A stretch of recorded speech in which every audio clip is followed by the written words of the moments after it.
Hello, it's Tuesday the 27th of June, we're at Cardiff Queen Street. We did some of the Valley lines yesterday, we're doing the rest of the lines today. So good morning, welcome to all the rails, all the trains, all the stations. Oh, hang on. What? We're in Wales now. Yep.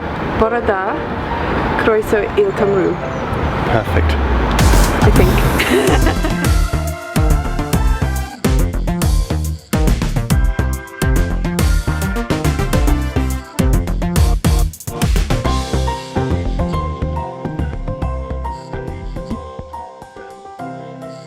Eglwys Newydd a Coryton. Platfform 4 am y gwasanaeth 25 munud wedi 9 o'r gloch trenau Rifau Cymru I Coryton. The train now approaching platform 4 is the 0925 Arriva Trains Wales service to Coryton. After you.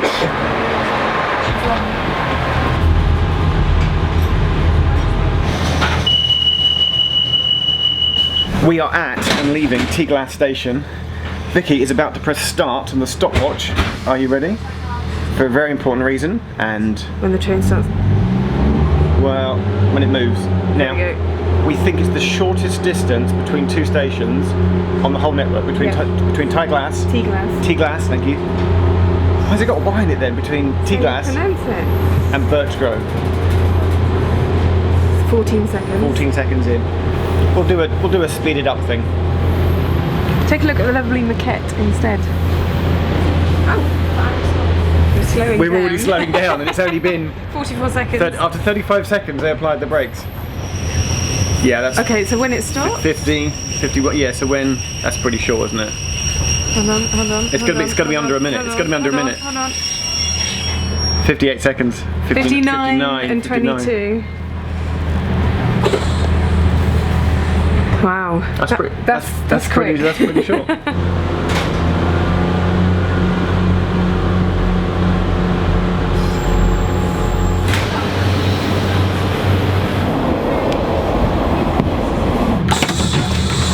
Coryton. We've been here before. We have been here before. Go on in. Are you straight back out again? This train is called Sir Tom Jones.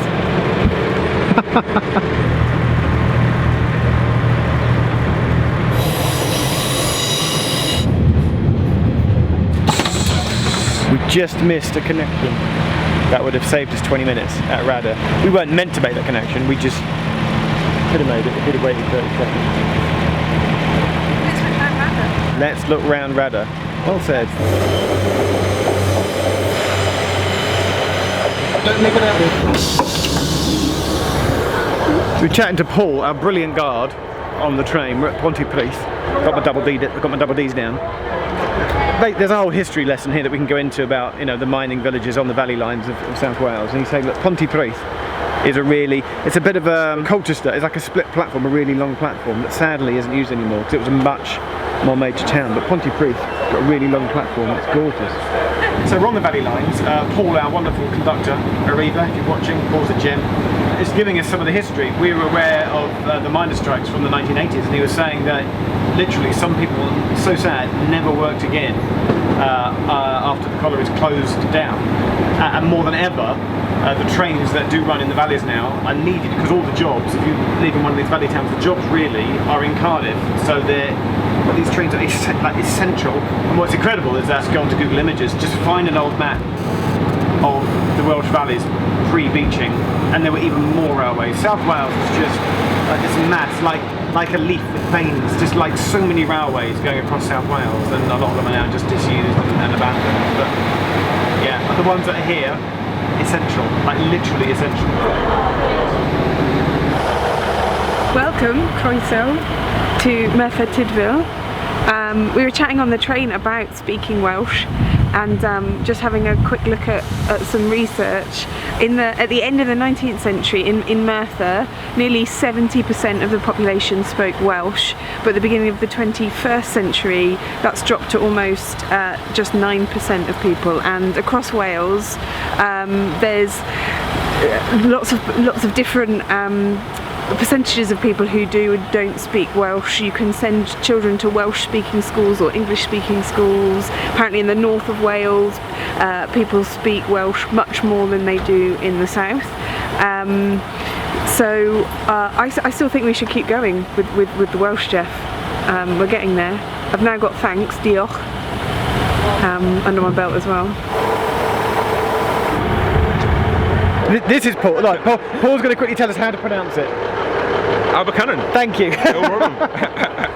I'm looking for a blue plaque that commemorates John Ewington, who used to work here at the station, but it was his treatment at the hands of the Tydfil Railway Company which instigated the trade unionist movement. So it turns out Abercynon was the terminus of the very, very first steam railway, which drove steam locomotives from Aberdare ironworks to Merthyr Tydfil. But there appears to be lots of foundations of the firsts of things here at Abercynon.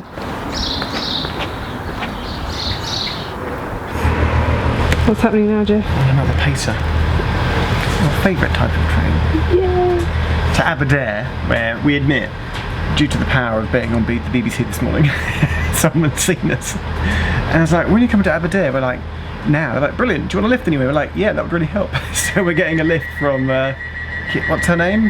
The stranger on the internet. Hello, stranger on the internet, who's now watching herself. This is the moment that we found out we're getting a lift off of you. Thank you so much. We're at Aberdare. A lovely lady, whose name we can't pronounce, Well, that's just us. is about to give us a ride.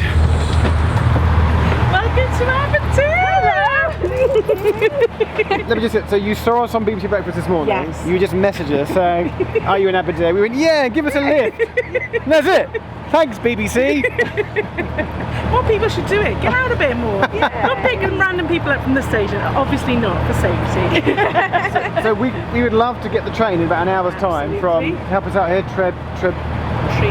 Treherbert.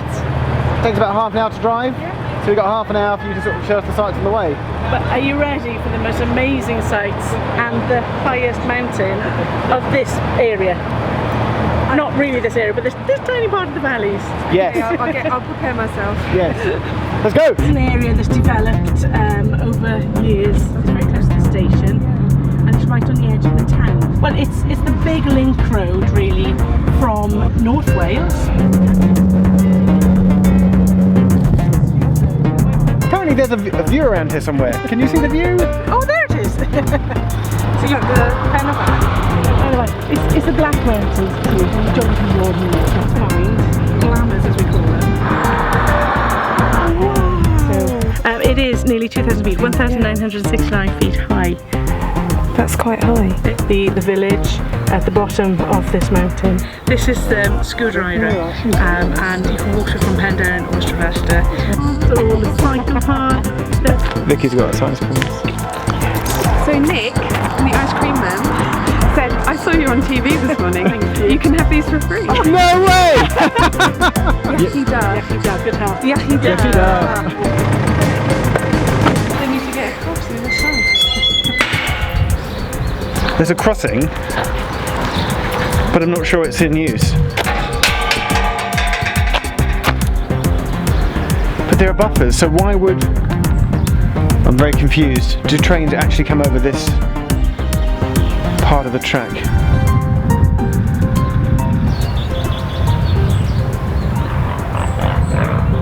What's going on? The end of the line.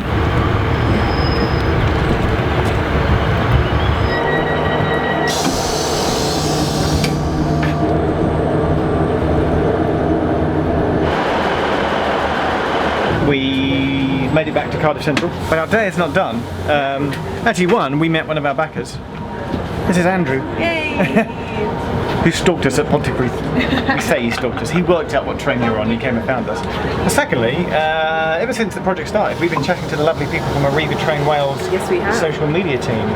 The lovely Amy and Liv. Amy and Liv. It's time to go and meet them. To get the hi.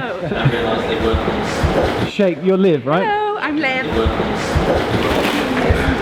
Hey, Cool. the lovely Arriva Trains social media team. We've come to meet the Arriva Trains Wales social media team, who are Amy and Liv. Hello. Thanks for having us. No problem. And thanks for the tea. You're very welcome. In Arriva Milks. Yay. Brand. So you're just going to talk us through kind of what you do day to day and how it all works. We have our main Twitter account, but we don't reply to customers via Twitter. We reply via a platform called Conversocial. Okay. And the reason that we do this is because we create reports of all the interactions that we get from our customers. So for example, we can tag the sentiment. Is it a positive thing? Is it a neutral thing? Is it a negative thing? What are our customers talking to us about? And it just helps us keep a track of any sort of trending topics of conversation, any pain points for our customers. So how many tweets a day roughly do you get? Oh, it can really vary. Is it on average maybe 200 to 300? But Yep. you know, during busy days or special events like sporting events in the city centre, you can get a lot more. So Up to 1,000. up to 1,000. Is everybody happy, or do you get lots of people who are making a complaint or are on the sort of grumpy side? We get a real mixture. Obviously, we understand that people can be frustrated when their trains are delayed, and you know, disruption can and does happen. And our part of our role is to help customers when they're delayed and help them, you know, find the next available service information, tell them why the train's delayed, and just help them out. So yeah, we do get some people who are a little bit unhappy, but I wouldn't say it was more unhappy than happy. We get a nice balance. We get a lot of lovely tweets about our staff, which we always love to see, and we make sure that the relevant management receives that praise as well, because it's nice to see, isn't it? Brilliant. Amy, Liv, thank you so much. Thank you for having us. That's it. That's the end of our second day on the Valley Lines. Tomorrow we're going west, out of Cardiff, and then Thursday we're going to head up the heart of Wales.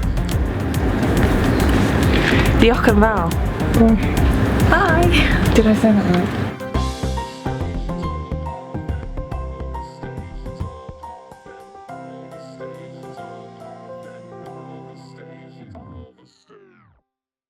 It's the end of Cardiff. We're at Cardiff Bay. Which is amazing. You've got the Millennium Centre, you've got the Welsh Assembly just around the corner, and the bay itself. And this, of course, is really famous as being a TV location for recording Doctor Who. Yes. And Torchwood and all that. I feel we could do with a TARDIS, and then if only we had a TARDIS, what could we do with a TARDIS? We could do Isle of Wight. We could step back in time and do the Isle of Wight, which we've never done. Maybe Torchwood could help us out. They'd know where the Doctor is.